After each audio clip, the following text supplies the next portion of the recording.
Queridos amigos de la Fundación Eric Walter Pan, como todos los miércoles, estamos aquí en esta cita de los diálogos transversales, que estamos siempre hablando de la ciudad, sus componentes intangibles, tangibles, y hoy en el día de hoy vamos a compartir con ustedes lo que son los orígenes de los habitantes de Santo Domingo, tanto en su composición genética como en su tradición genealógica.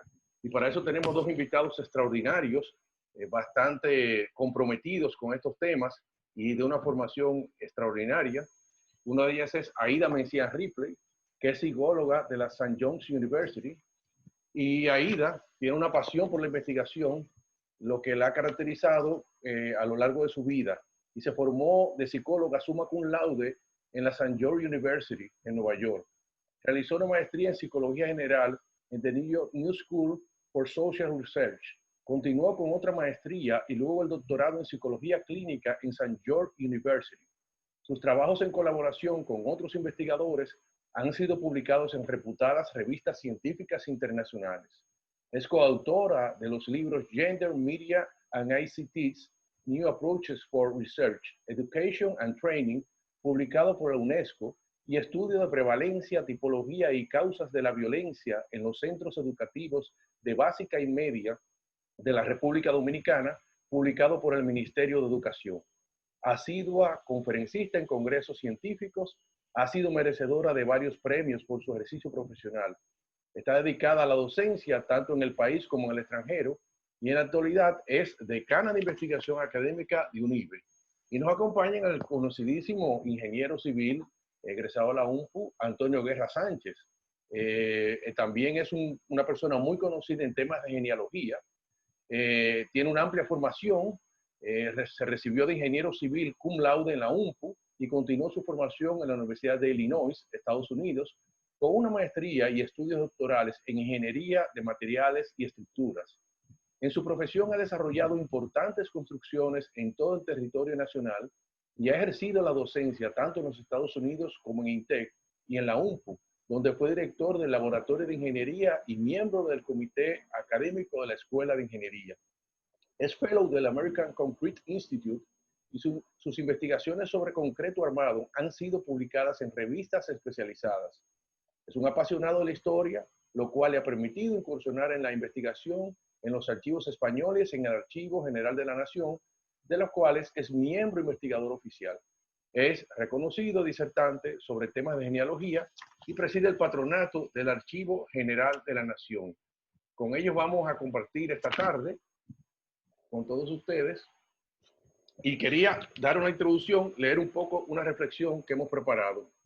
¿De dónde tú eres? Genética y genealogía en Santo Domingo. Ciertos elementos se establecen como fundamentales para la identidad de los pueblos. Uno de ellos es la conciencia de pertenecer a un territorio, herencia de nuestros ancestros. Se sabe que somos de un territorio cuando hay rasgos que nos definen, entre otros, la lengua, la religión, los patrones de conducta, la forma de ocuparlo y la raza. En la conformación actual de los países es casi imposible que sus habitantes sean todos pertenecientes a una misma raza. La traslación y mezcla conlleva la existencia de grupos sociales distintos, con características étnicas que marcan una diferencia y que la fuerza de la cultura puede contribuir a su plena adaptación social. De acuerdo a los últimos procesos políticos, la tensión entre grupos que consideran que ciertas minorías atentan contra la unidad racial de un pueblo provoca acciones de rechazo, de discriminación y hasta expulsión y aniquilación. Son manifestaciones extremas que parecen tomar fuerza en muchos países a través del orbe.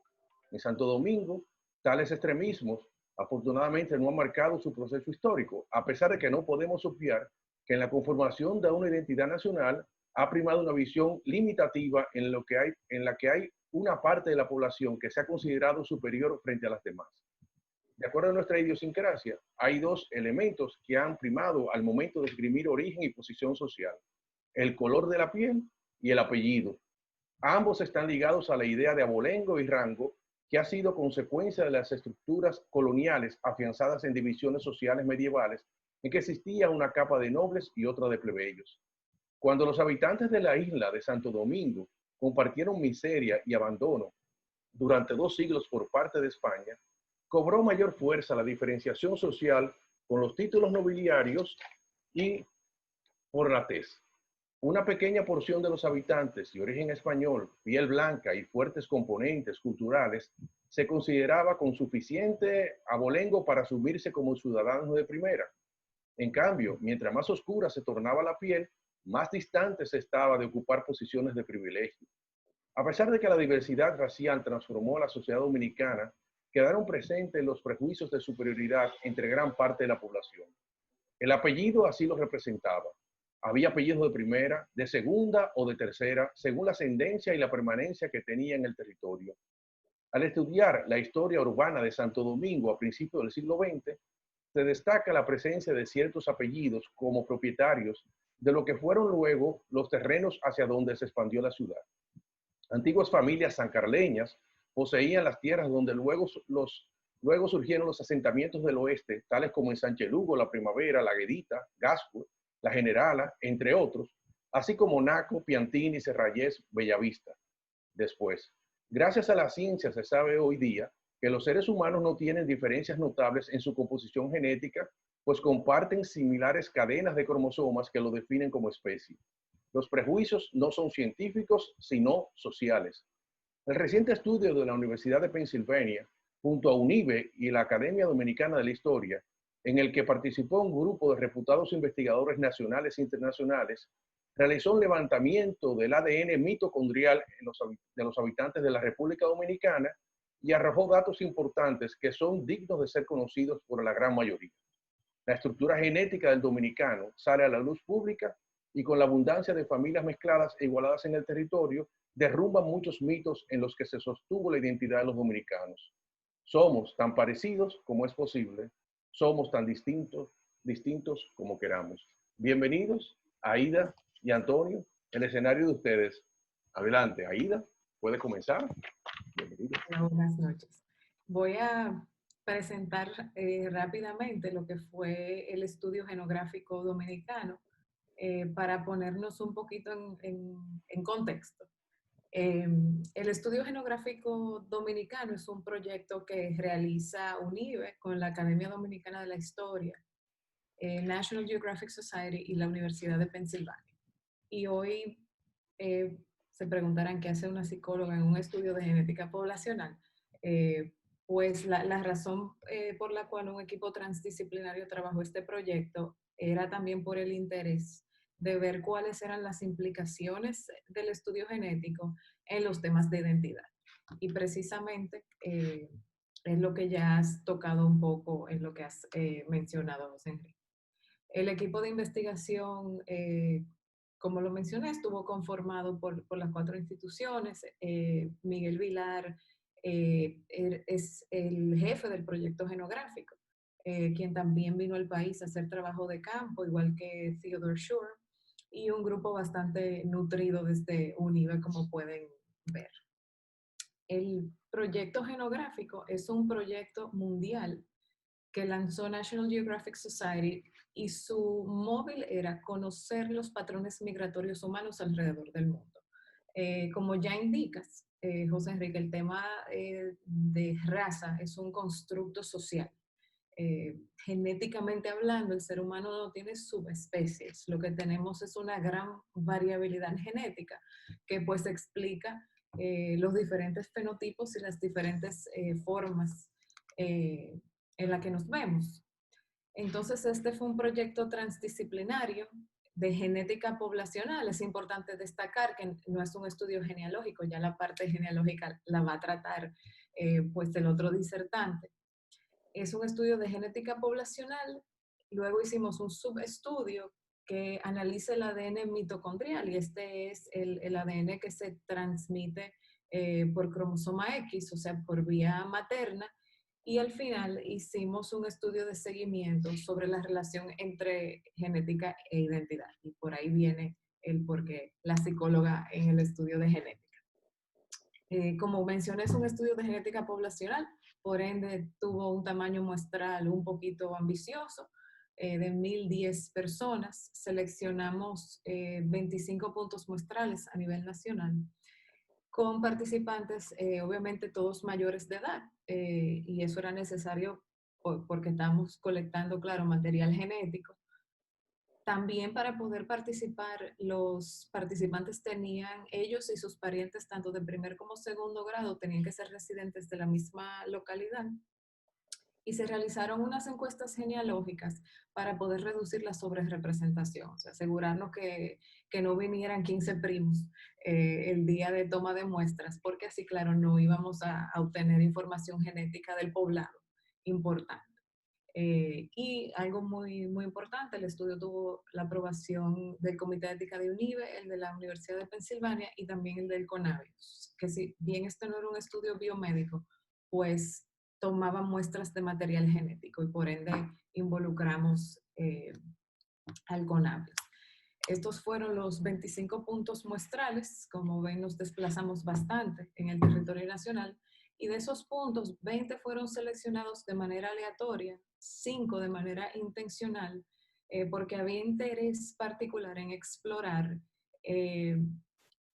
la composición genética de los asentamientos indígenas, de los últimos asentamientos indígenas. Y esto era importante porque el móvil del proyecto de National Geographic es precisamente ver esos patrones de esos primeros migrantes y ver el efecto genético fundacional de esos grupos.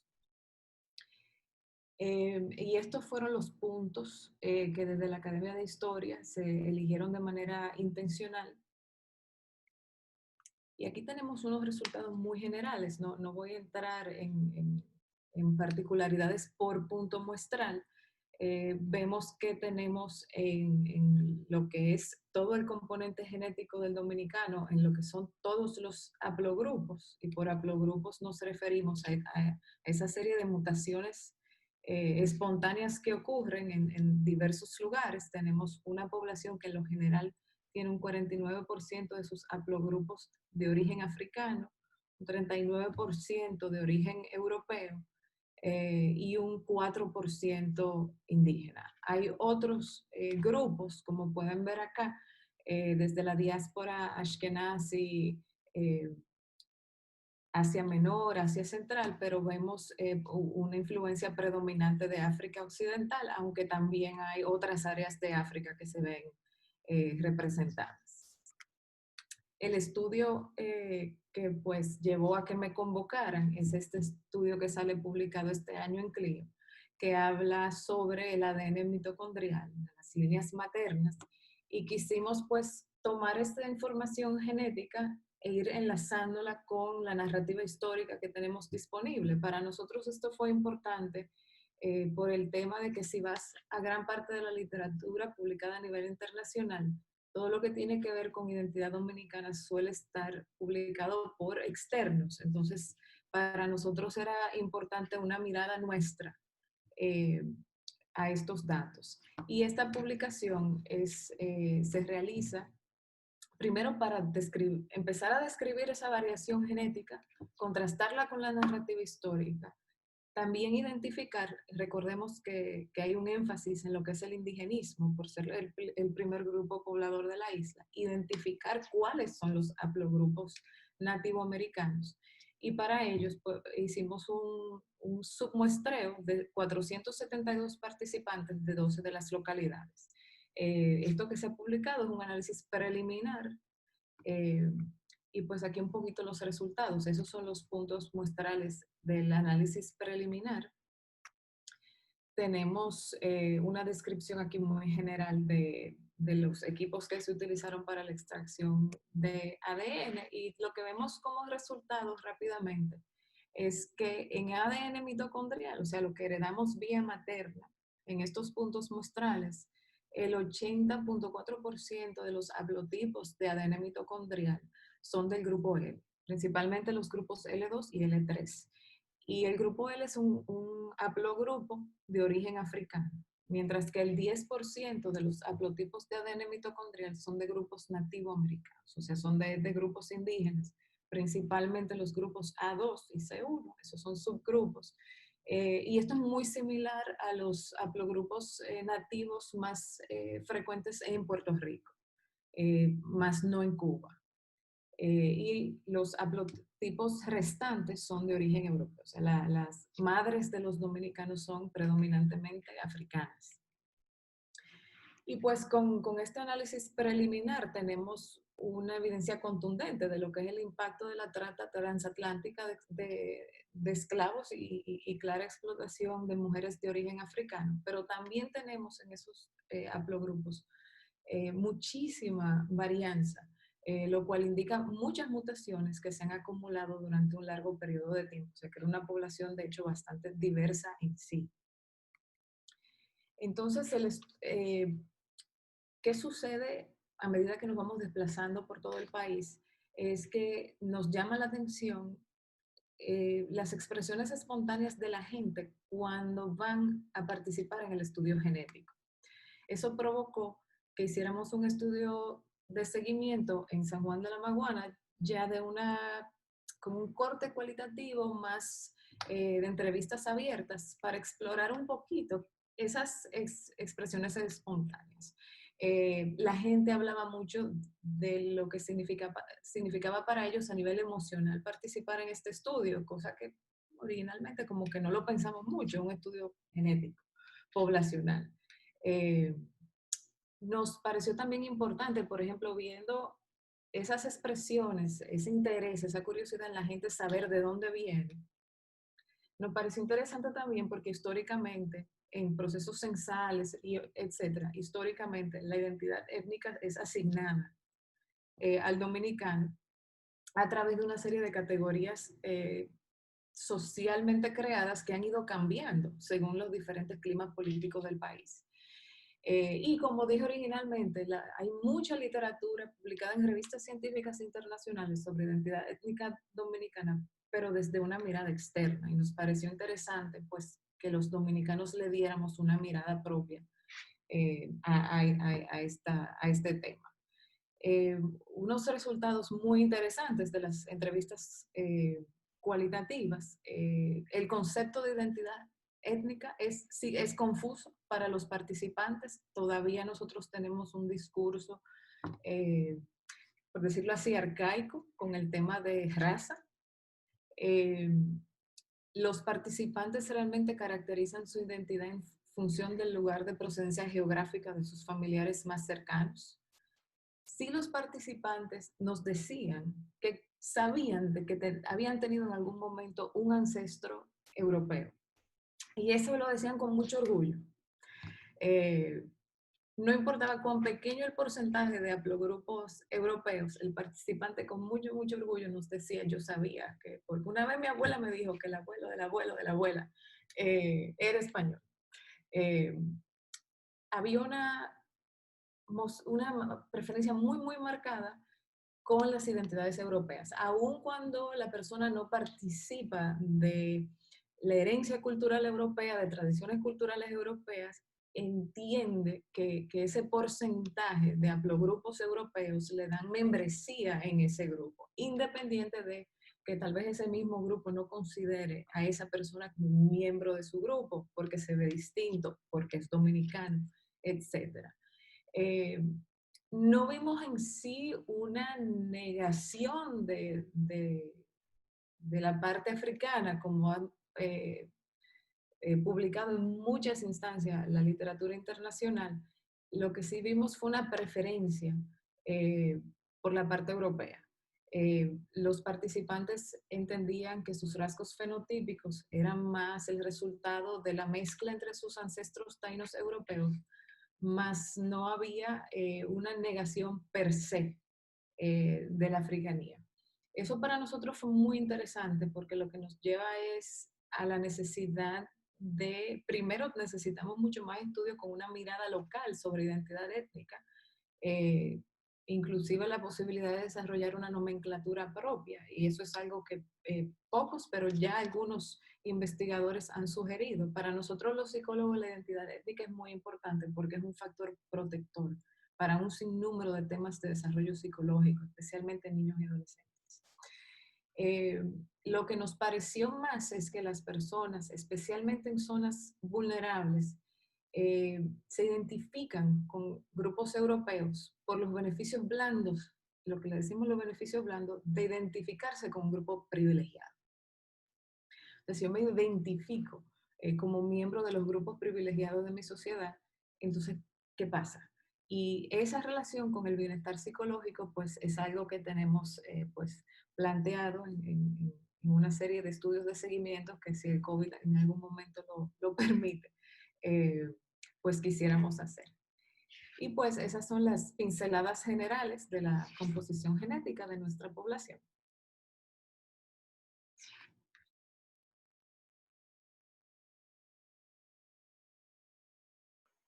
Muy bien, gracias, Aida. Me parece interesantísimo lo de los haplogrupos y también eso último que yo creo que debes ampliar un poco más al final, ese sentido de identidad, cómo el dominicano de repente niega un poco cualquier relación que tenga con los grupos no privilegiados y trata de alguna manera enlazarse con el privilegio. Eso le da como una oportunidad ante la vida, una diferenciación del resto. No sé, eso vamos a hablar un poquito más adelante. Vamos a escuchar ahora al ingeniero Antonio José Guerra, que nos tiene muchas cosas en el término genealogía para todos los capitaleños. Adelante, ingeniero. Un momentico.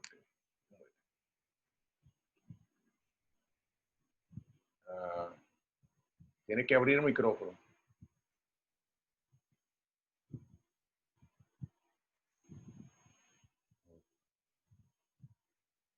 Eso me recuerda lo que salió publicado hace 50 años en el National Geographic sobre la raza de la República Dominicana. Y decía que en Estados Unidos una gota de negro hace a la persona negra. Y en la República Dominicana una gota de blanco hace a la persona blanca. O sea, la tendencia nuestra es a identificarnos con la raza blanca. Y en realidad, cuando a mí se me pregunta, ingeniero, ¿y cuál es nuestra procedencia? Yo siempre digo, nosotros venimos de África. Pero no solamente de África negra, sino yo me refiero al África de las Islas Canarias. O sea, el componente de inmigración que nosotros tuvimos, que fue el poblador del campo dominicano, ese campesinado mulato y blanco, es casi en su gran mayoría de origen canario. Porque cuando las despoblaciones que nosotros tuvimos a partir del 1605 con Antonio de Osorio, comenzaron a penetrar los franceses del lado occidental de la isla. Y la corona española vio que eso estaba amenazando con apoderarse del país. Para mí esa fue la desgracia más grande que tuvo nuestro país. Eso marcó nuestro país, la desgracia de nuestro país es a partir de las despoblaciones. Cuando se trasladaron poblaciones completas, como Ayajá y Aguana, Monteplata, Montecristi y Puerto Plata, y se trajeron a la capital, cerca de la capital. Ahí desaparecieron otras poblaciones como Hincha, el mismo San Juan de la Maguana, y eso provocó las despoblaciones, y de buena a primera la corona se dio cuenta que la isla estaba despoblada, se estaban entrando los franceses, y comenzó a traer familias canarias a partir del 1684. Y ahí viene la fundación de San Carlos, que San Carlos es, yo diría que es de donde comienzan a salir las familias canarias, esperando que le den su aparejo de labranza, y se comienzan a trasladar a los campos. Usted se va a encontrar que en la mayoría de nuestros campos, los viejos, le van a decir, no, yo soy de origen canario. Eso no se menciona mucho, pero últimamente nosotros estudiando los apellidos, nos damos cuenta que la mayor parte de los apellidos nuestros, sobre todo en nuestros campos, en el mismo Higüey, en el mismo Baní, en el mismo Samaná, en el mismo Santiago, en Jánico, son de origen que venían de las Canarias. Ahora, Canarias, la conquista de Canarias y colonización de Canarias coincidió con la colonización de América. Canarias, Tenerife vino a ser conquistado en 1496. Por lo tanto, fue casi al mismo tiempo que lo que pasó. Entonces, lo que nosotros recibíamos a través de las Canarias no eran canarios en sí. Nosotros tenemos un alto porcentaje de portugueses que vinieron a través de las Canarias. Apellidos como Abreu, apellidos como Ravelo, apellidos como Pereira, apellidos como Sosa, apellidos, todos esos apellidos venían a través venían a Cabral, el mismo Álvarez, venían de Portugal, Canarias, y de las Canarias venían hacia nosotros. También Canarias fue un sitio de acogida porque los barcos no eran barcos a motor, eran barcos a vela. Usted tenía que venir y remontarse, bajar a las Canarias para coger los vientos, los contralicios, venir a América. ¿De acuerdo? Por lo tanto, Canarias, las 7 islas eran importantes, era un punto de intermedio para la gente venir a América. Entonces también nos encontramos con gente de origen italiano que venían a través de las Canarias, por ejemplo, el apellido Mota o Sabiñón. También normandos que habían habitado en las Canarias antes de llegar los castellanos. Y te encontramos, por ejemplo, el Feble, que es Febres, o podemos encontrarnos el Perdomo, que es Prudón, o podemos encontrarnos el Betancourt, que es muy fuerte en las Canarias. Y lo que vino a nuestro país ya era una mezcla de diferentes orígenes. Por eso cuando me preguntan, ¿cuál es mi origen? Yo dije que africano. Inclusive muchas actas que vemos, nos encontramos que dicen, venido de África, pero no especifica, y es blanco, pero no especifica que venía de la Canaria. Otra cosa que yo quería señalar, nosotros tuvimos una esclavitud muy mansa, apenas, y nos encontramos con una mansedumbre hacia el negro. Vemos esclavos que están heredando de sus patrones. O sea, no fue la esclavitud que tuvo Haití y Saint-Domingue. La esclavitud de Saint-Domingue o la esclavitud que tuvieron las islas inglesas o el mismo Estados Unidos era una esclavitud muy fuerte. Por eso quiero señalarle que aquí realmente nosotros no tenemos el concepto de hidalguía, aquí prácticamente es inexistente. Aquí nadie puede decir yo soy de familia noble, porque los pocos que habían se fueron en el 1795 con el Tratado de Basilea, cuando se le pasó este lado oriental de la isla, se le pasó a Francia. O sea, poca familia. Yo siempre señalo que hay una sola familia, que es los Dávila, los Bastida, que lo encontramos con los de la Rocha hoy en día, que es la única familia que podríamos decir es hidalga. Después no tenemos ninguna. Título nobiliario. Aquí nada más hubo 3 títulos nobiliarios y se han perdido. El primer título nobiliario le fue otorgado a Bernardino de Meneses, Bracamonte y Peñalba, que fue el conde por la cual se lleva la calle al Conde y la puerta del Conde, ¿verdad? Que nos defendió contra la invasión de Peña y Venable en 1664. Y a Pedro Santana, por entregar la isla, le dieron un marquesado de las Carreras, y tuvimos un varón, el varón de la Atalaya, que era Guzmán Meléndez, que por crear una población en una zona que nos ocuparon los haitianos y nos arrebataron los haitianos como hincha, le dieron, pero todo eso se ha perdido. No podemos llevarlo. Si usted me pregunta cuál es el elemento que nos caracteriza a nosotros, nuestros orígenes, en la forma de costumbre, en la forma de hablar, en nuestra alimentación, yo le diría canario, totalmente, no me equivoco. Y cuando uno llega a España, lo primero que le preguntan a uno, si lo ven con tez blanca, dice, ¿usted es de la Canaria? No, pues usted es cubano, porque los cubanos también, casi un 60% de los cubanos son de origen canario. Yo quería también indicarle que no tenemos, volverlo a reiterar, que realmente nosotros aquí en nuestro país nadie puede ostentar ningún tipo de hidalguía. No lo tenemos. Y el que lo quiera señalar.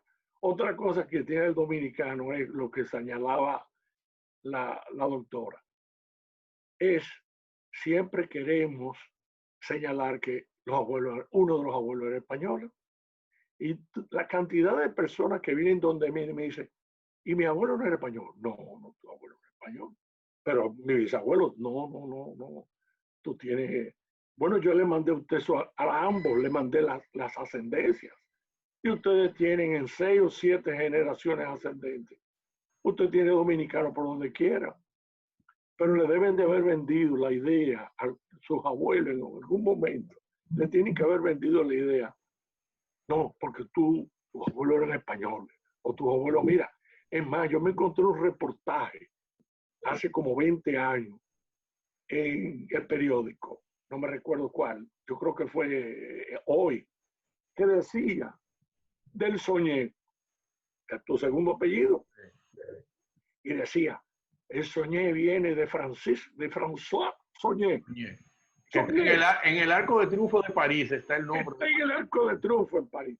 Yo, pero este individuo, él fue el cañonero de Duvergé. Me puse a investigar. Y el mismo Rodríguez de Mauricio lo señala y dice, digo, pero este individuo no pudo haber venido con la tropa de Leclerc en 1804, 1804. Esto no es correcto. Me puse a investigar y efectivamente el Soñé no es Soñé, sino Suñer. Y era un coronel que estuvo radicado en Neiva. Y ahí de Neiva salen al principio los Soñé. Esos Soñé se trasladan al Cibao, a Santiago y a Jarabacoa. El Soñé suyo baja de Santiago, de Jarabacoa, y se radica en Bonao. Pero hay otro Soñé que baja desde Santiago y baja a Higüey, que es el famoso escribano Ramón Soñé, que de ahí sale la familia Soñé del Sur, que se radicó sobre todo en San Pedro de Macorís y ya está aquí en la capital. ¿Alguna pregunta? No, yo soy criollo por todos lados, por los 4 costados, criollo. Ya yo te dije que era criollo. Y yo por el lado de mi papá soy canario de pura cepa. Pero por parte de mi mamá no, por parte de mi mamá yo soy andaluz. es interesante cómo ese grupo de canarios al final fueron los que trajeron el germen de la independencia. Los canarios Totalmente. eran totalmente Tú lo acabas de decir. Y fueron la identidad de lo que era el criollo, finalmente el dominicano, vino de ahí, de esa inmigración. Totalmente. Y además, desde el punto de vista que nos atañe a los arquitectos, cómo de alguna manera se apropiaron de esos terrenos suburbanos que yo mencionaba al principio, y de repente esos apellidos de origen canario son los apellidos de muchos sectores de la capital dominicana. Claro, los Morales. Eso, o sea, los primeros españoles que no eran canarios no tuvieron ese desarrollo económico y comercial como estos inmigrantes que tuvieron. No, lo que pasa es que ese español original, en la capital se quedaron los Guzmán Mosquera, que esos Guzmán es el mismo Guzmán que encontramos en Hincha con los Guzmán Meléndez que están fundando a San Miguel de la Atalaya, que aquí hubo un problema enorme porque todos los Guzmán decían que eran multimillonarios porque este señor había dejado una fortuna del otro mundo. Total, ese hombre se tuvo que ir a Cuba en 1795 y lo encontramos en 1820 que no tenía que vivir y le estaba pidiendo al gobierno de Cuba, a su majestad, que si había un terreno realengo para poder vivir. Pero un hermano de él se traslada a Moca. Y esos son los Guzmán de Moca, que vienen de la misma estirpe de esos Guzmán. O sea que hay varios Guzmán. También los Guzmán Galicia, que estaban aquí en Santo Domingo y en Higüey, y que son los que se radican en La Vega, que son los que a quien pertenece a Silvestre Antonio Guzmán Fernández. Ese es un nombre muy común dentro de esos Guzmán, el Silvestre. Y las migraciones, por ejemplo, había un flujo migratorio entre Venezuela, Santo Domingo, Cuba, Puerto Rico, Curazao, Aruba. O sea, esos eran grupos normales y quizás todos tenemos troncos en esos países y somos de alguna manera... Señor, o sea, no, ella misma. Esos Ripley tuvieron que irse a Venezuela. Tanto su mamá como su hermano, su tío Geo, nacen en Venezuela, pero son por motivos políticos. Así es. O sea, los motivos son políticos. Y eso pasa también en Venezuela. Motivos políticos obligan a las personas a mudarse para acá. Entonces, es un intercambio por motivos políticos. Cuando España a nosotros nos dio con un famoso, el príncipe de la paz, que era Godoy, ese señor nos hizo un daño a nosotros en 1795 con el Tratado de Basilea, cuando nos entregó como ganado a Francia. Y la gente aquí no supo qué hacer. Aquí la gente tuvo que vender, no tuvo que hacer, se tuvo que ir se tuvo que ir a Cuba, se tuvo que ir a Puerto Rico, se tuvo que ir a Venezuela. Muchos de ellos, como eran propietarios y España recuperó otra vez el control sobre el lado oriental de la isla a partir del 1809 con Pablo Hincao, pues retornan, no todo, pero retornan una parte. Ahora, inicialmente, esas despoblaciones de Osorio provocaron también que varias familias que son ancestrales aquí se radicaran cerca de la capital, sobre todo en Vallaguana. Ahí nos encontramos con los Contreras, con los Alcántara, con los Brea, con los Mejía. También hay apellidos ancestrales que pueden tener 500 años en nuestro país, sobre todo en el área de Higüey. Nos vamos a encontrar con los Ríos, con los Cedeños, con los Sedanos. No podemos olvidar a los guerreros de la Fuente, que son la mata de los guerreros en este país. Se radicaron en sí, porque hay apellidos que son de regiones específicas, tales de Moca, tal de La Vega, tal de San Juan de la Maguana. O sea, como que tienen una identidad relacionada con la región. Bueno, por lo menos en mayoría. En mayoría, exactamente. Pero en mayoría. Recuérdese que nosotros fuimos muy regionalistas, por el sentido de que teníamos cordilleras que impedían, de manera de, por ejemplo, yo viajar de aquí de Santo Domingo a Santiago. Yo tenía que irme hacia el este, porque no podía cruzar la cordillera central. Era muy difícil. Exacto, exactamente. Entonces, todo se hacía por goleta. Mi abuela iba a visitar a sus familiares en Montecristi y se iba en goleta. Claro. O sea, no había comunicación. Además, la gente era muy apegada al terruño. Y eso conllevó a la endogamia de nuestro país. Todas las poblaciones nuestras sufren de una endogamia. Personas que se casaban entre primos. Y eso tiene un porqué. Primero, para preservar la estirpe. Yo me tengo que casar con una. Y segundo, por la propiedad. Yo no quiero que mi propiedad vaya a caer en manos de un ajeno que vaya, sino yo me caso con. Y entonces usted se va a encontrar cantidad de. Yo me imagino que los curas o la iglesia tenía que estar haciendo dispensa, tenía que hacer más dispensa que el cara para poder hacer matrimonio. Ya eso no se acostumbra a hacer ya, pero por lo menos si usted era pariente de tercer grado, había que hacer una dispensa. O sea que era muy común. O sea, que no nació nadie con cola de anfibio, como dice Gabriel García Márquez, por los primos que se casaban y de endogamia. No hubo ninguno. Bueno, salimos locos. Bueno, un poco de loco. Salimos locos. ¿Cuáles son los apellidos capitaleños? ¿Se pueden decir que hay apellidos capitaleños tradicionales? Así como los Guzmán son de Moca. No, que los Guzmán no son de Moca.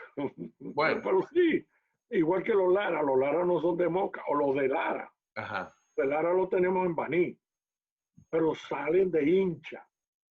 Cuando los haitianos nos invaden a partir del 1792, esos apellidos muchas de esas poblaciones comienzan a huir de las invasiones de los haitianos. Y los de Lara salen de Hincha, los Guzmán salen de Hincha, los Vázquez salen de Hincha. Y van y se llegan hasta lo que llamamos hoy San José de los Llanos. Fíjese usted que San José de los Llanos, esa zona se llama la Sabana del Guabatico. Exacto. Pero es que venían de la zona de Guaba. Porque esa zona que nos arrebataron los haitianos, que se llama Hinche, que es la continuación del Valle de San Juan. Son 4.600 kilómetros cuadrados que nos arrebataron.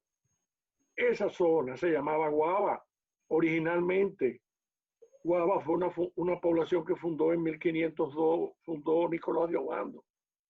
Entonces, estas personas que venían de esa zona, que se radicaron en San José de los Llanos, le denominaron a eso la Sabana del Guabatico. Y como ellos lo único que hacían eran hacendados, criaban ganado. Bueno, Santana también, Pedro Santana y su hermano. Pero ¿de dónde viene Pedro Santana? De la misma zona, o sea. No, viene de Hincha. De Hincha, exactamente. Hace 1802 en Hincha. Claro. Inclusive, cuando yo le hice la genealogía a la artista dominicana Saldaña, que ella se comunicó en Metauca, le digo, pero ven acá, tu tatarabuelo, no, tu abuelo quinto, ella le habían hablado de que ella tenía un pariente que había tenido tierra en Haití. Digo, pero esos son los Saldaña de Haití. Y ese señor fue a reclamar y lo mataron. Encontramos una serie de datos que aclaraban eso. O sea, esa artista dominicana famosa, Saldaña, dominicana, de origen dominicano, sus ancestros estaban en Hincha y le quitaron su tierra. Exacto. Igual que en Hincha se quedaron dominicanos.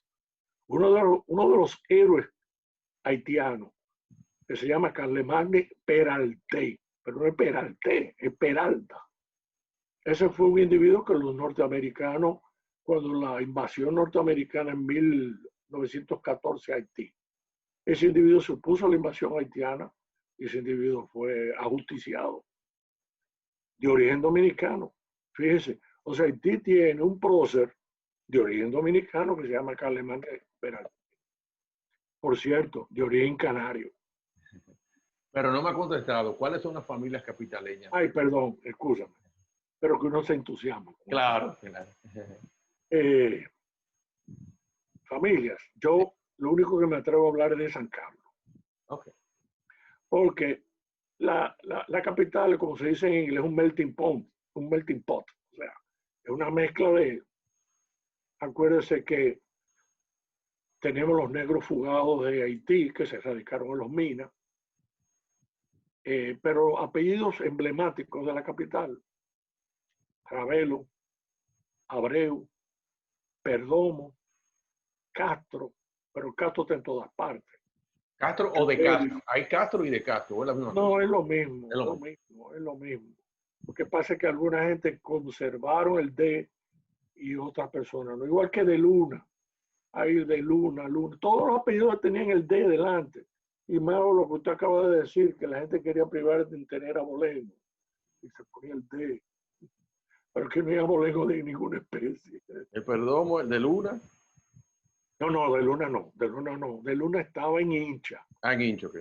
En Hincha estaba. Y ese de Luna, donde se va es al Cibao. Se radica predominantemente en Santiago, en esa zona. Ese de Luna. Y Sánchez, el patriota, era capitaleño. Sánchez era Narciso Sánchez, su papá, era capitaleño, igual que su mamá, Olaya, que no es Olaya, es Eulalia. Eulalia de Rosario era muy capitaleña. Esa Eulalia, ese de Rosario, es de origen canario. Ella era, vamos a decir, en un acta dice mulata libre, pero eso no quiere decir que haya sido esclava. Lo que pasa es que los españoles, cuando venían, ponían, si tú eras negro o eras mulato, te ponían libre de manera de identificar, pero eso no tenía ningún tipo de connotación. no quiere decir que Eulalia o Olaya de Rosario Fernández fuera esclava de ninguna especie. Narciso no, Narciso era un hombre blanco.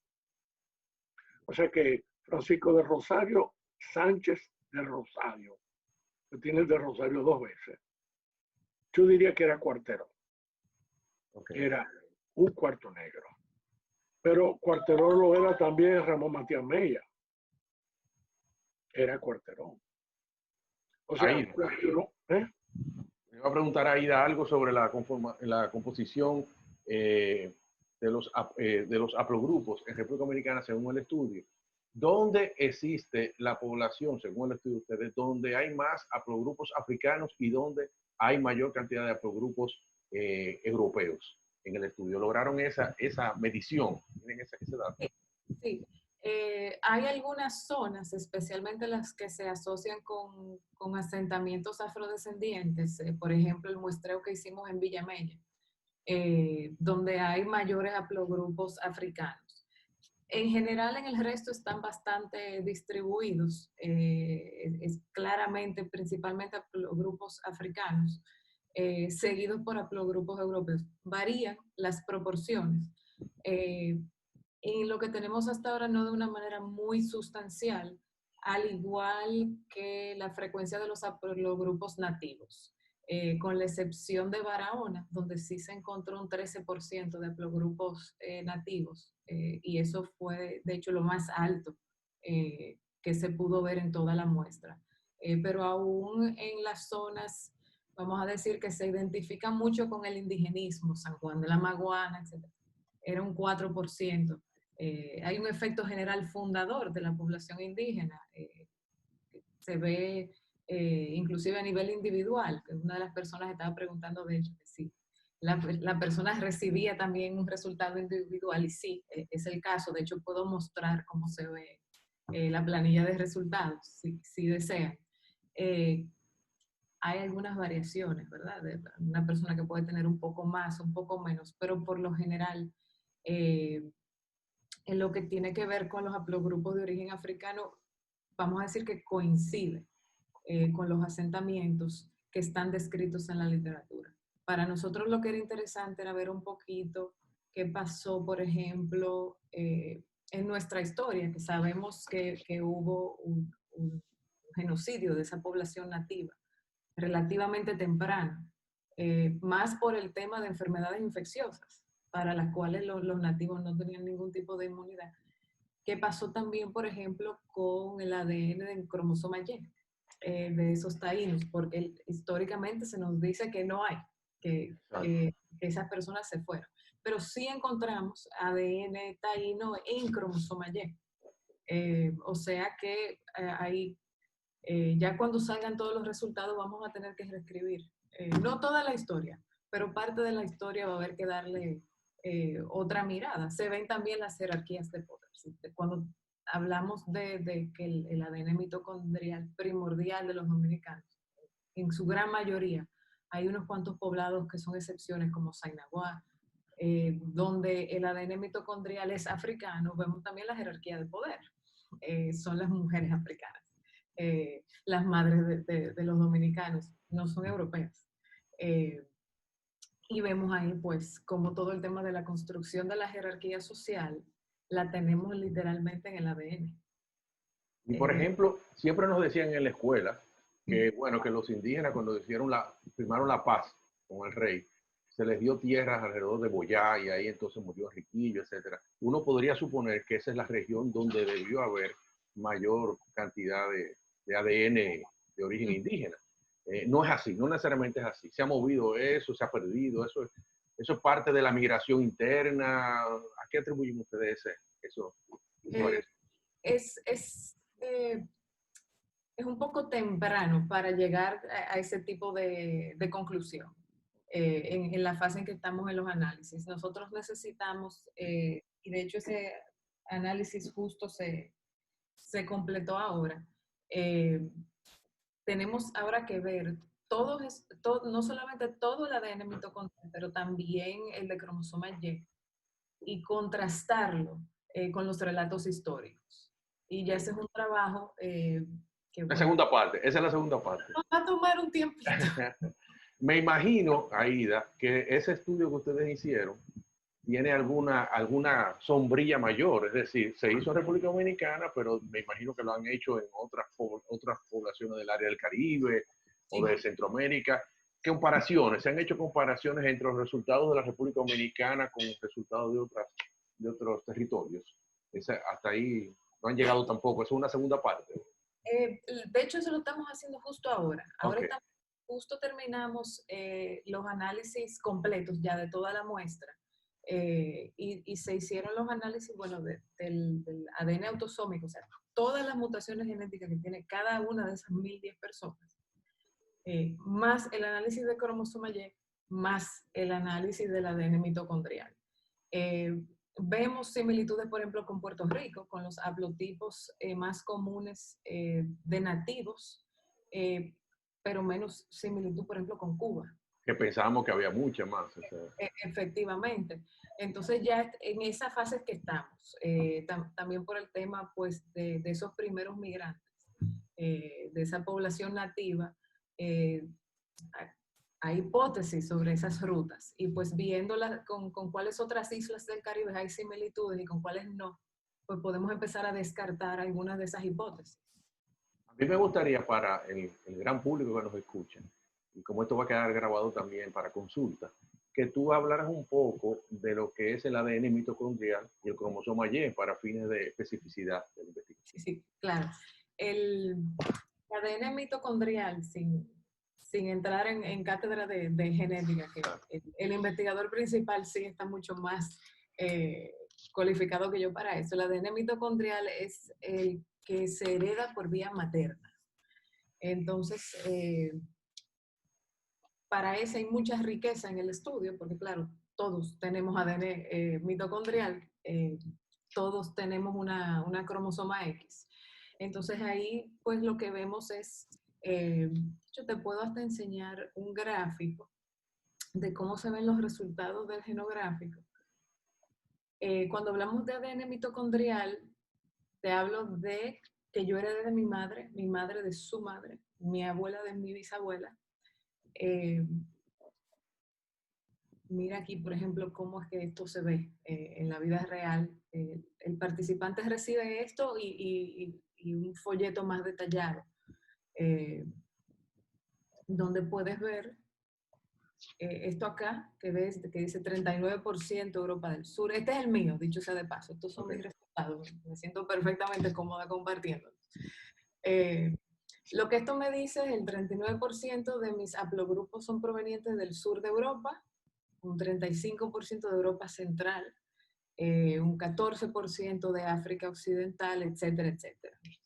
Y acá vemos cuál es el haplogrupo, cuál es la mutación genética de mi ADN mitocondrial. Y es esto aquí abajo que dice T1A6. Eso es lo que se llama mi EVA mitocondrial, o sea, la madre original.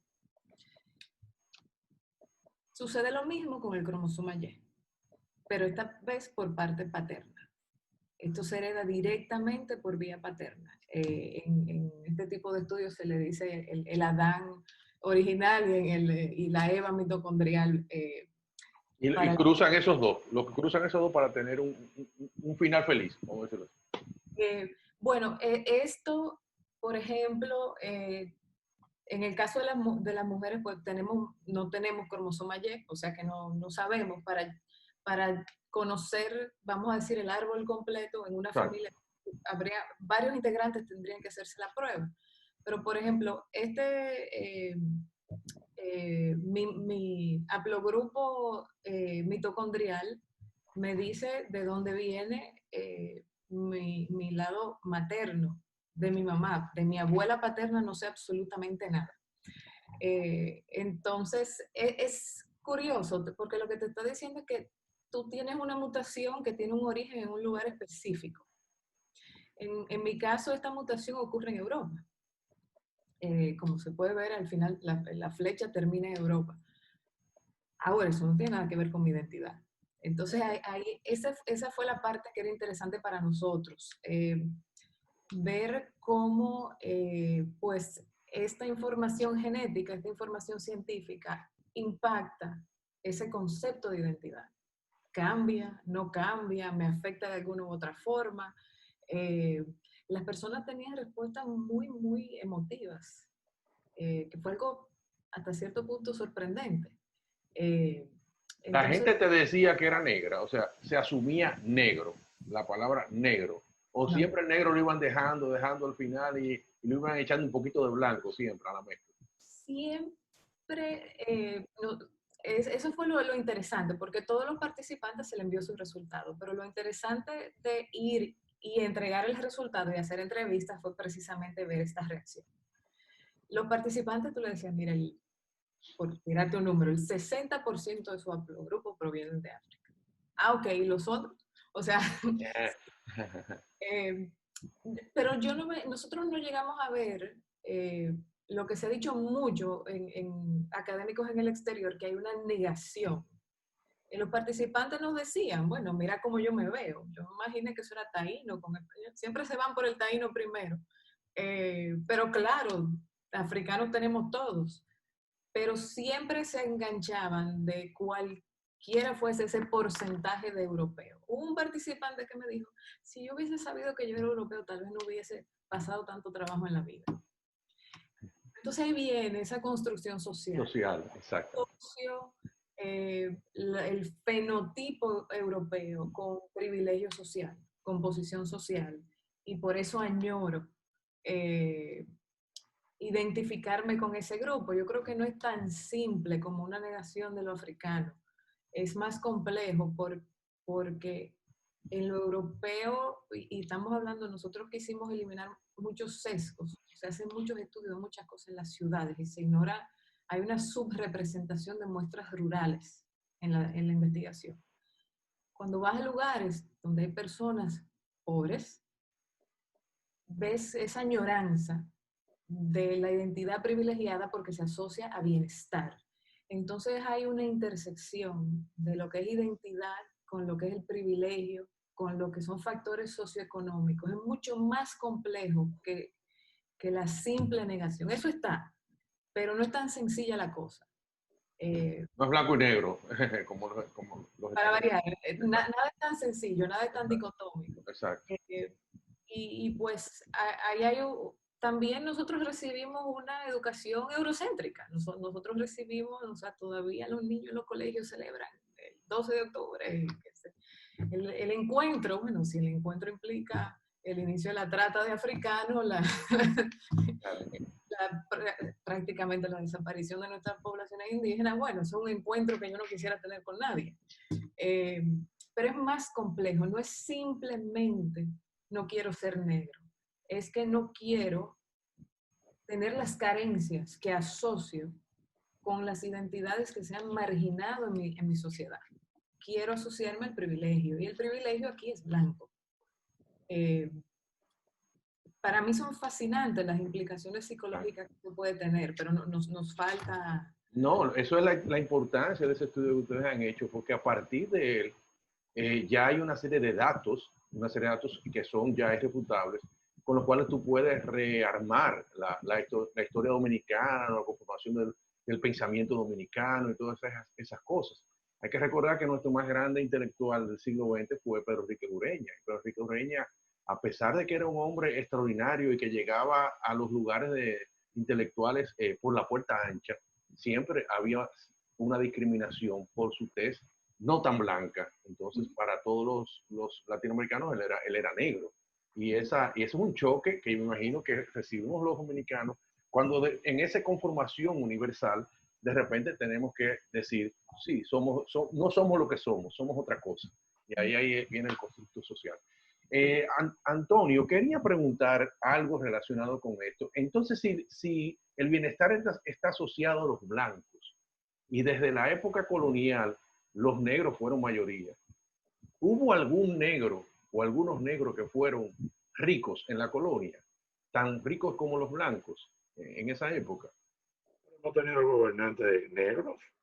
Bueno, eso son culturas políticas. Pero cuando tú decías de la Rocha, los de la Rocha mencionaste, era una familia adinerada. O los Pimentel. No todos son adinerados. Fueron. En el siglo Bueno, sí. Bueno, pero fueron tan adinerados que tenían el hato más grande que había en el país, que era el hato mayor. Pero ya eso es historia muy anterior. Ajá. Lo que quiero decir es que nosotros hemos cambiado. Esto es una sociedad muy, hoy en día, aquí discriminación también cultural. No es lo mismo la discriminación que uno tiene con el haitiano que una discriminación con el que viene de las islas británicas o que eran islas británicas. Nosotros admiramos al cocolo, nosotros admiramos al evangélico de Samaná, mientras que al negro de Haití tenemos animadversión, pero es por el asunto cultural, no por el asunto del color de la piel. Ahora, la discriminación también viene porque tú no quieres que tu hija se te case con una persona de color. Eso es muy normal. Mira, hace 4 o 5 días salió en el New York Times en que consideraban que los españoles y los portugueses no eran blancos. Yo se lo mandé a varias personas y todo el mundo brincó. Yo, ¿cómo? Que nosotros, los españoles y los portugueses, no somos caucásicos. No, para la idiosincrasia norteamericana, el latino, el español, el portugués, es una mezcla con berebere, que es una mezcla con moro. No es blanco. Es una forma de pensar errada, porque uno mismo se encuentra que si uno se remonta y uno va 500, 600 años atrás, muchos países que son del norte de Europa recibieron inmigraciones de lapones o recibieron inmigraciones eslavas que no eran arios. Ese concepto del ario, eso es un concepto. El único ario es el iraní, el persa, el afgano, el pakistaní. Pero el alemán, ¿qué me puede decir que es ario? Usted me corrige, que usted sabe de eso. Aquí realmente la discriminación viene. Yo no quisiera que tu hija o mi hijo se te casara con una persona. Ahora, la discriminación con el haitiano es cultural. Nosotros no somos culturalmente iguales. Nosotros comemos diferente al haitiano. Ellos comen masita de maíz y comen pescado. Nosotros comemos arroz, habichuela y carne. Ellos juegan fútbol, nosotros jugamos béisbol. Hasta en eso nos diferenciamos totalmente, en la religión. O sea que por eso hay discriminación. Yo recuerdo a un compañero que estaba haciendo su doctorado aquí en una investigación en Santo Domingo, de Jamaica, negro, intelectual, brillante. Y cuando él iba a las oficinas a buscar información, al Archivo General de la Nación, a diferentes lugares, a él lo discriminaban por el color, hasta que él se dio cuenta que cuando él llegaba, si él se hacía pasar que no hablaba español y hablaba en inglés, entonces lo trataban diferente. No, usted, entonces, de Jamaica, entonces ya era diferente, porque al principio creían que él era haitiano, y como era haitiano, entonces no lo atendían. Eso lo viví yo, y él me lo contó. Me dijo, yo pensé que yo hablando español se me facilitaba todo, y era totalmente lo contrario. De manera que eso ahora lo que usted está diciendo. Ahora que estamos hablando de los haitianos, usted sabe la cantidad de apellidos nuestros de origen haitiano o de origen francés. Solamente tomemos San Cristóbal, los Montaz, los Duverger, los Dipré, los Leger. Todos esos son apellidos que vienen de Haití, los Saladín. Saladín viene de Haití. Los de Champ, no. No, de Champ es francés. Es francés. Sí. Pero los mismos que se radicaron en Higüey. Los Poirier. O sea, nosotros tenemos cantidad de origen haitiano en nuestros apellidos que se mezclaron y pertenecen a la sociedad. Los Duluc.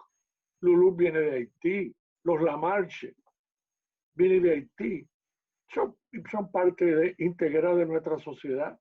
En Mata son ricos, como te estaba diciendo. O sea que eso uno no puede señalar y decir, de origen haitiano no puede ser rico, no. ¿Los Ripley vinieron de dónde? ¿De dónde vinieron los Ripley? Según el estudio. Los Ripley. ¿De dónde vinieron? Yo me he puesto a buscar, porque yo llego hasta a Ripley a 1812. O sea, ella es vieja aquí, bien vieja. Pero yo no encuentro quién era ese Ripley, de dónde vino, ¿no? Henry vino de Liverpool. ¿De dónde? De Liverpool, en Inglaterra. Pero oiga, vino en una época de piratería. Vino en una época de piratería. Mi abuelo relajaba cuando alguien en la familia se creía importante por el apellido y él decía, seguro era un pirata que vino con una mano adelante y otra atrás. No, pero nosotros no hemos podido localizar. Y me ha interesado porque es un apellido muy antiguo que tiene 200 años ya. Él vino de Liverpool.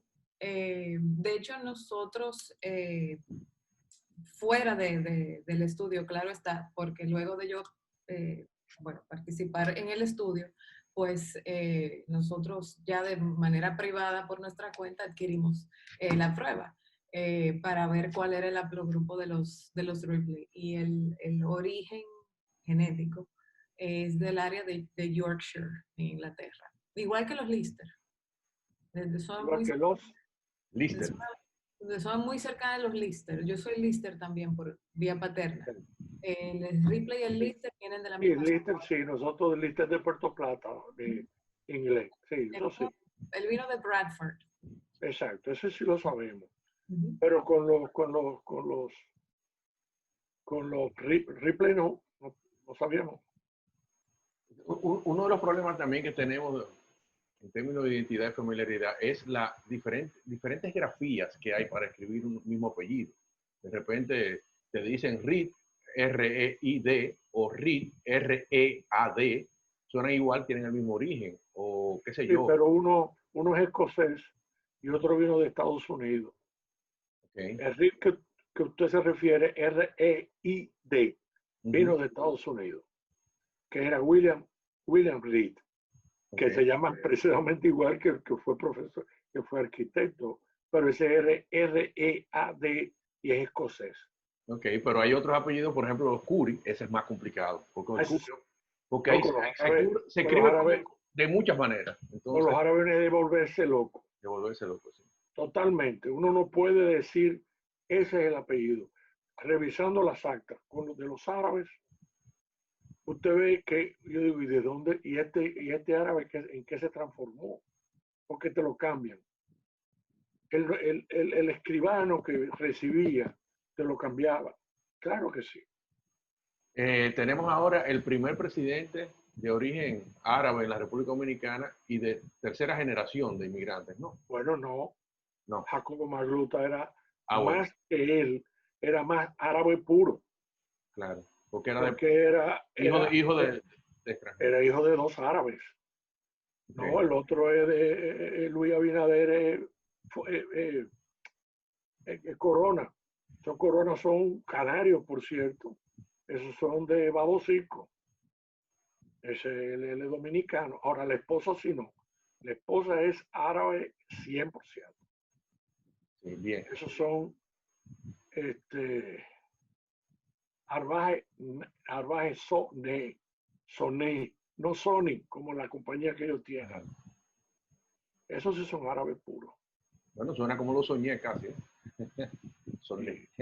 Es cierto que los mormones tienen un instituto de genealogía donde tienen el árbol genealógico de la mayor cantidad de seres humanos. Eso es un gracias a ellos.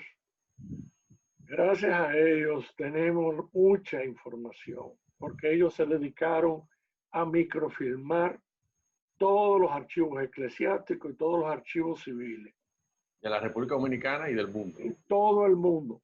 Ahora, ¿por qué lo hacen? Ellos lo hacen por motivos religiosos, no porque son de la CIA ni nada por el estilo. Ellos lo hacen por motivos religiosos porque ellos creen en que se pueden bautizar por los muertos. Dice que hay un pasaje bíblico que dice, que le pregunta a Pablo, creo que a los tesalonicenses, le pregunta, ¿y por qué ustedes se bautizan por los muertos? Ellos interpretan como que eso es un mandamiento. Entonces ellos creen que una persona que haya muerto, o que esté en un estado que no ha podido entrar al reino, tú puedes bautizarte por él. Entonces ellos procuran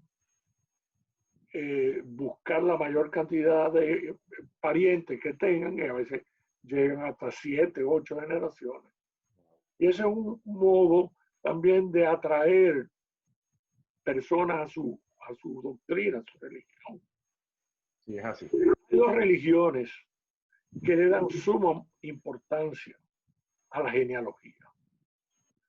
Los judíos, en primer lugar, ella mencionó una cosa muy interesante. Los judíos, la tradición judaica se transmite a través de la mamá. O sea, tú eres judío porque tu mamá es judía y porque la mamá de tu mamá es judía.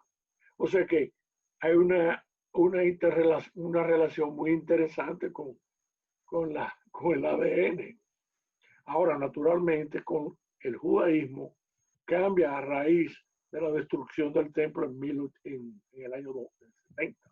En nuestra era, cuando los romanos destruyen el templo, que se queman, se destruyen los archivos, porque antes era a través del papá que se transmitía la sangre judaica. Por eso que tú encuentras que Jesucristo, cuando tú lees los dos evangelios, tienes el evangelio de San Lucas, el evangelio de Mateo, uno te hace la ascendencia de Cristo a través de la mamá y otro te hace la ascendencia de Cristo también a través del papá. Así como los mormones han hecho esa labor, Aida, lo que ustedes han hecho es en busca del el genoma de toda la humanidad, o sea, el genoma de origen de toda la humanidad. Eso forma parte de un plan general de llegar a Eva, como tú dices, llegar a Adán. Ese es el plan. El proyecto genográfico estaba precisamente interesado en hacer ese rastreo de esos primeros humanos que surgen en África e ir mapeando dónde van ocurriendo las diferentes mutaciones y los diferentes haplogrupos. Esa es la idea. El móvil es científico para conocer precisamente cuál fue ese patrón migratorio original. Hubo de hecho cierta controversia. Habían algunas tribus indígenas, especialmente en Estados Unidos, que se opusieron a participar en el proyecto porque creían que los resultados iban a alterar si alguien se consideraba miembro o no de una tribu. En el judaísmo, de hecho, es un conflicto muy vivo en este momento porque hay algunas ramas que están pidiendo pruebas genéticas para pues, confirmar, vamos a decir, membresía en el grupo. Ese es el reto que tiene este tipo de estudio. Este es un fin científico de, con evidencia genética, poder tener mayor certeza sobre la historia que contamos sobre la migración humana y cómo llegamos desde África a todo el mundo. Ahora, el peligro es ese, que se utilice pues para tergiversar, como hemos hablado. O sea, el tema de las razas es una construcción social. Un haplogrupo de origen africano y un haplogrupo de origen europeo no hace a nadie mejor que nadie más. Esos son juicios de valor que hace cada sociedad. Y ese, precisamente lo que estamos tratando de hacer con este estudio es poner ciencia detrás de la narrativa histórica y pues esclarecer. Si encontramos pues ADN indígena en cromosoma Y, pues hay que dar una segunda mirada a algunos aspectos de nuestra historia. Y eso no es malo. Lo que estamos tratando es de contar la historia como fue. Y también la historia la escriben personas muy particulares. Claro. Y claro, también darle otra mirada, por lo menos el grupo dominicano, darle otra mirada al tema de identidad. hubo un estudio reciente hecho en el país donde la investigadora, una socióloga, entrevistó a un grupo de dominicanos de diferentes regiones y al final sacó más de 20 categorías étnicas definidas por los propios dominicanos. Nosotros no estamos, o sea, nosotros no hemos hecho eso lo suficiente. Nos hemos dejado definir por otros. Entonces, esa mirada para nosotros ha sido muy interesante, cómo nosotros nos definimos, cómo eso se relaciona a identidad. Y algo interesante, que muchas personas, independiente del resultado genético, se siguen identificando como se identificaban antes de. Claro. Las cosas no necesariamente cambian, pero nos permite contar nuestra historia con base genética y nos permite también dar una mirada a nuestra historia y ver si el tema de identidad, en el caso de los dominicanos, tiene los efectos protectores psicológicos que tiene, por ejemplo, en otras culturas. Hay mucha literatura científica sobre lo que una identificación positiva con tu grupo étnico, el impacto que tiene esa identificación positiva en tu rendimiento académico, en salud mental. Entonces, nosotros no hemos hecho eso todavía. Nosotros no hemos visto cómo grupos dominicanos se autodefinen y si esa autodefinición impacta indicadores educativos, indicadores de salud, etc. Sí hemos visto un creciente reconocimiento de lo que son las microagresiones, de cuando maltratas a una persona por la textura de su pelo, de cuando maltratas a alguien por su color de piel. Estamos afortunadamente viendo cada vez mayor conciencia, mayor reclamo de que esto no debe ser. Pero todavía no hemos estudiado cómo esas laceraciones están afectando a los dominicanos. Las niñas, por ejemplo, cuando las mandan a su casa en el colegio a peinar, ¿cuál es el metamensaje? ¿Qué le está diciendo a esa niña sobre quién ella es? Cuando le dices que tiene que modificar su cuerpo literalmente para poder ser aceptable en la sociedad. Los psicólogos dominicanos no hemos dado una mirada de suficiente profundidad a esos temas. Y pues para nosotros ese es el móvil, poner ciencia y profundizar en temas de identidad y genética dominicana. Importantísimo. El chat está acelerado con muchas preguntas. Todo el mundo quiere saber el origen de su apellido. Todo el mundo dice, pregúntale por tal, o sea, está lleno ahí los orígenes. O sea, que habrá que comunicarse de manera directa con el Instituto de Genealogía Dominicana y con el ingeniero Antonio Guerra para ayudarnos a desentrañar nuestros orígenes a nivel de genealogía. Hay un cuento muy, muy común de todas las familias dominicanas. Cuando tú le preguntas, los Guerra, ¿de dónde son? Ah, no, esos fueron 3 hermanos. Siempre son 3 y vinieron los 3, pero uno se fue para el norte, uno se fue para el... Y entonces ese cuento que es como el mito del dominicano, mito del origen, ¿cómo usted lo maneja eso? No le preguntan a cada rato a ustedes, ingeniero, ese tipo de origen. Los 3 hermanos, cuento los 3 cerditos, pero el cuento de los 3 hermanos. Eso es igual que el abuelo español. Exacto. No, que eran 3 hermanos y te juran y te perjuran. No vienen 2 ni 5, son 3. No. Y uno no puede. Mira, es que la genealogía, yo le digo a la gente, cuando se haga la genealogía, cuando se hace genealogía, que simplemente imiten a Jesucristo.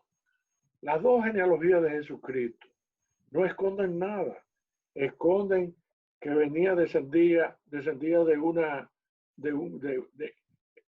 descendía, por ejemplo, de Judá, que tuvo relación con la nuera, y con la nuera tuvo, y de ahí sale Jesucristo. Y eso está dicho. Le digo yo, si ese es Jesucristo, ¿qué pretendes tú en arreglar tu genealogía? Exacto. O sea que uno tiene que ser lo suficientemente serio. A veces hay personas que yo le digo, mira, eso no es así. Documentalmente, no te lleves de... Hay gente que hace genealogía de oído. Una cosa es hacer genealogía de oído y otra cosa es hacer genealogía documentada. Naturalmente, a veces uno no encuentra el documento, pero hay siempre forma de encontrar el enlace y por donde uno buscarlo. tú hablabas de las guerras. Yo he contabilizado alrededor de 5 familias guerras que no tienen nada que ver conmigo. Mi guerra viene de las Canarias, pero hay otras guerras que vienen de la Chiclana, del sur de España. Hay otras guerras que vienen de León. Hay unas guerras que vienen de Asturias, que yo decía, pero en Asturias y en León. Digo, perdón, hay guerra. Me he encontrado con guerras que vienen de Asturias. Pero todos supuestamente descendemos de un señor que se llamaba Pedro de la Guerra, que Alfonso el Sabio parece que luchó contra los moros y Alfonso el Sabio le puso, tú te vas a llamar de ahora Pedro de la Guerra. Y hay una casa solariega en León dedicada y ahí está el escudo de los guerras. Pero eso es ya. Bueno, yo creo que hay muchas más preguntas. Una de ellas es por qué no hemos mencionado los chinos, si en el estudio no aparecieron orígenes chinos, o los chinos de Bonao, los japoneses que también vinieron han dejado su secuela. Aida, ¿tienes algo que decir en eso? No apareció mucho de origen oriental. Apareció origen asiático, pero no en grandes proporciones. Déjame, si quieres, proyectar esa diapositiva. Aquí están proporciones. Tenemos sudeste de Asia, muy poquito, Asia del Sur, Asia Central, Asia Menor, pero realmente no en proporciones muy grandes. Recordemos que nosotros estamos tratando de buscar grupos fundadores.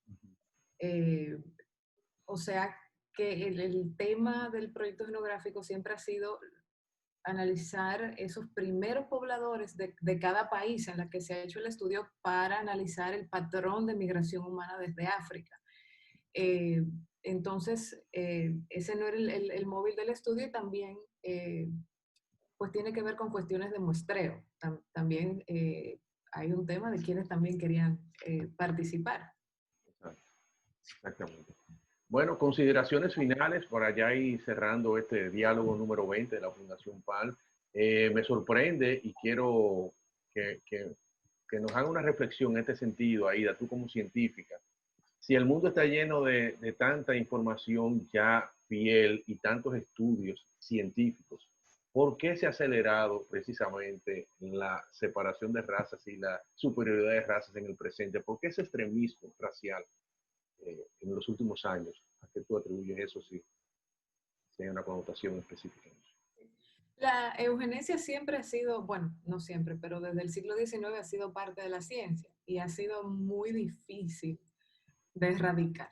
Este sistema de categorización y de asignación de valor a diferentes grupos según su fenotipo, según su poder económico, invadió la ciencia.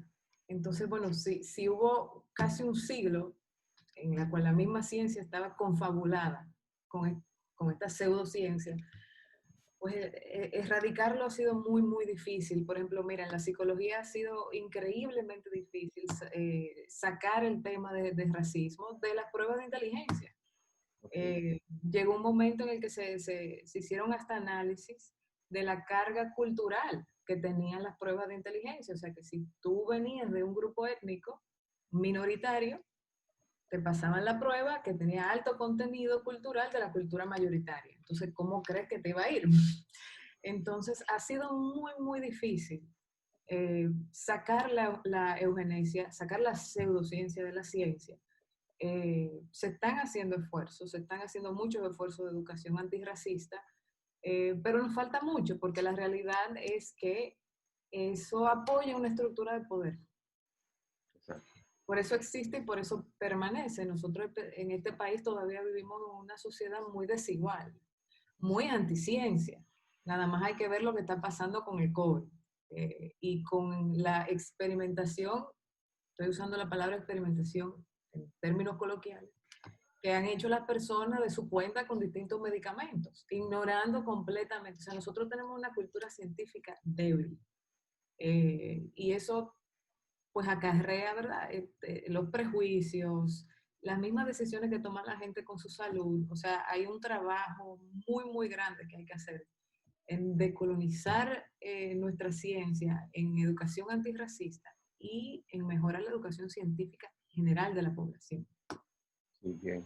Doctor, digo ingeniero, porque, bueno, doctor también, ingeniero Antonio Guerra, de sus consideraciones finales. Somos los capitaleños de la capital, somos el melting pot, somos capitaleños los del Distrito Nacional, o incluimos también a los capitaleños las otras demarcaciones políticas, la gente de Santo Domingo Oeste, Santo Domingo Norte, Santo Domingo Oeste. ¿Qué son los capitaleños finalmente? ¿Cuál es nuestra identidad desde el punto de vista general? En las elecciones de 1966, el 70% de la población dominicana era rural, 30% era urbana. Pero no solamente eso, más del 50% de la población dominicana, casi un 60%, está ubicada en el Cibao. O sea, el componente cibaeño es mucho mayor que el componente que uno puede decir de la capital. Por ejemplo, Moca prácticamente fue la que pobló San Francisco de Macorís. Todos los apellidos que están en Moca los vas a encontrar en San Francisco de Macorís y vas a encontrarlo en Salcedo. Ahora, vuelvo y les repito, la capital, el apellido histórico capitaleño, además de los apellidos que vinieron con los primeros colonizadores, como ya yo les mencioné, los que se radicaron, que quedaron algunos, porque muchos se fueron a otras partes del continente. Pero la parte que nos pobló a la capital fue básicamente canario, y también de los canarios que huían de las invasiones haitianas a partir del 1792, que tiene que ser, es un componente que influye en nuestra independencia. Porque usted ve, por ejemplo, Ramón Matías Mella. Los Mella, que es un apellido de origen italiano a través de las Canarias. Mella, esa familia venía de Hincha también. O sea que esa gente estaban dolidas con los haitianos. Y yo le voy a decir algo muy importante. Nosotros nunca, a pesar de que ellos trataron de unir el lado oriental y el lado occidental, cuando en el 1838, antes, se trata que este lado de la isla también pague las reparaciones por lo que le quitamos a lo que le quitaron a los colonos franceses. Ahí nos jala por los bolsillos. Entonces los dominicanos nos damos cuenta que nosotros no tenemos el entierro de los haitianos. ¿Por qué me están a mí cobrando impuestos? Lo mismo que pasó con el Tea Party de los Estados Unidos. La guerra de independencia norteamericana comienza cuando te están jalando por los bolsillos económicos. Entonces, ese segmento poblacional que era hacendado o que estaba o era comerciante de la capital, es un individuo es una persona que se va a rebelar contra el dominio haitiano. Nosotros no tenemos por qué pagar reparaciones a los franceses cuando nosotros no le quitamos, nosotros no desalojamos a los colonos franceses desde 1792. Pero uno tiene que estudiar la historia y darse cuenta de que el componente familiar, nuestros orígenes familiares, influyen notablemente en la composición. La trinitaria es un movimiento que se forma alrededor de familias que son acomodadas de la capital. Casi todos son dueños de propiedades, eso era, y tienen que recurrir a llamar a personas que son ateros, porque tienen el personal, tienen los caballos, tienen la forma de de desarrollar una guerra. Exacto. Porque nosotros, el capitaleño, no íbamos a tener la capacidad para desarrollar una guerra contra Haití. Teníamos que buscar el recurso de las personas que tenían caballos, que tenían ganado y que tenían una peonada que le podía servir en ese ejército. Señores, yo pienso que el tema es abierto, importantísimo, nos desmitifica muchas cosas que tenemos arraigadas sobre lo que somos los dominicanos, los valores que hemos enarbolado durante tanto tiempo y las metas que tenemos que cumplir para tener una nueva construcción de la sociedad dominicana que sea más incluyente para todos. La Fundación Erin Walter Palm, precisamente con estos diálogos transversales, esa transversalidad la está aplicando desde la ciudad, pero con todos estos temas que tienen que ver con los componentes del territorio. Muchas gracias a la doctora Aida Mencía Ripley por su excelente participación. Enormemente agradecido con el ingeniero doctor Antonio Guerra por sus informaciones estupendas y nuestra aclaración de lo que son las intríngulas de la familia dominicana y sus apellidos.